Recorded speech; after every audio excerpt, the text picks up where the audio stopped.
কোরআনুল কারীমের ভিতর আল্লাহ পাক বলেন, হাল আতা আলাল ইনসানি হিনুম মিনাদ দাহরি লাম ইয়াকুন শাইয়াম মাযকুরা।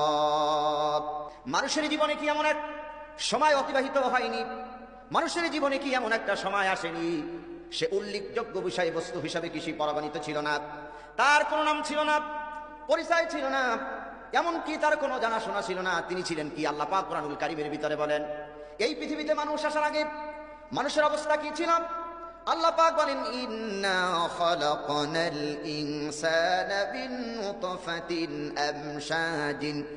আমশাজিন নাবতালিহি ফাজআলনাহু সামিয়াম বাসীরা। আল্লাহ পাক বলেন, আমি তো মানুষদেরকে সৃষ্টি করেছি শুক্রবিন্দু হতে এক ফোঁটা নাপাক পানি দিয়ে। আমি আল্লাহ রাব্বুল আলামিন মানুষদেরকে তৈরি করেছি। কেন তৈরি করেছি?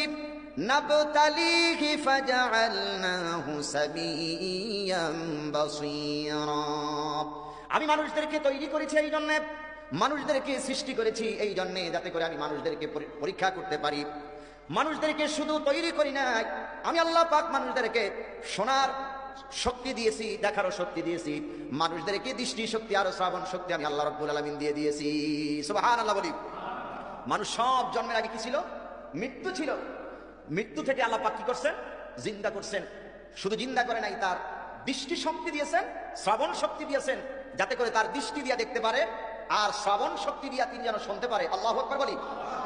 সম্মানিত সুধী, এই পৃথিবীতে মানুষ আসার পূর্বে কি ছিল? আল্লাহ পাক সূরা বাকারার ভিতরে বলেন, কাইফা তাকফুরুনা বিল্লাহি ওয়া কুনতুম আমওয়াতান ফাআহইয়াকুম সুম্মা ইউমীতুকুম সুম্মা ইউহয়ীকুম সুম্মা ইলাইহি তুরজাউন। আল্লাহ রাব্বুল আলামিন বলেন, বান্দা তুমি কেমন করে কুফরি করো, অস্বীকার করো তোমার আল্লাহকে?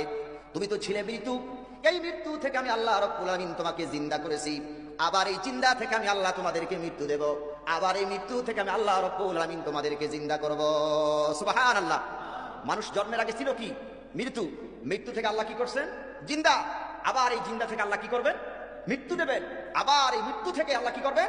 জিন্দা করবেন।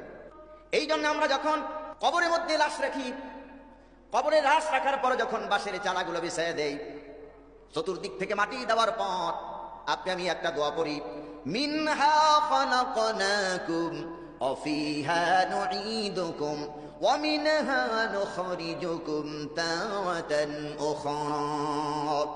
এই যে দোয়া পড়লাম,